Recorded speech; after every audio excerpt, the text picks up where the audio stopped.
Hello, আসসালামু আলাইকুম guys. তো দেখেন মিতু মন খারাপ করে জানলার পাশে দাঁড়িয়ে রয়েছে, কারণ ওর মুখের যে দাগগুলো ওই দাগগুলো নাকি যাইব না। আমি তো হিংকি করো কিছু তোমার আমি অনেকটা টেনশনে আছি।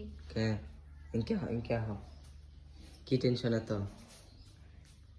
সবার দোয়াতে আসলে আমি অনেকটাই ভালো হয়েছি, ঠিক আছে। আহ, মানে শরীরের অনেক আহ, মানে মইরা যাইতাছে, কমতাছে। মুখেরও অনেক দাগ যাইতাছে, কিন্তু কিছু কিছু দাগগুলা মানে এরকম এই এমন যে ভাবে, থুতার মধ্যে এইগুলা হ্যাঁ যেগুলা এগুলা যাইতাছে না। তো আমি এরকম কিছু ইউজ যে করব, মানে ওইরকম কিছু পাইতেছি না।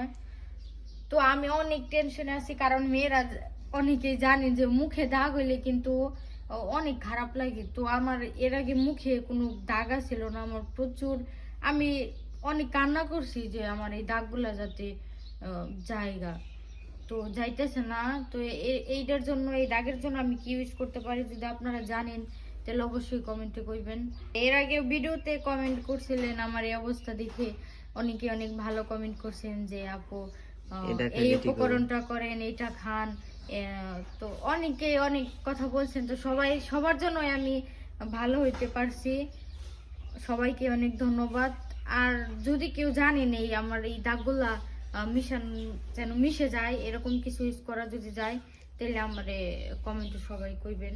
কারণ আমি অনেক চিন্তায় আছি, অনেক ডিপ্রেশনে আছি মুখ নিয়ে। সবাই ভালো থাকবেন। আসসালামু আলাইকুম।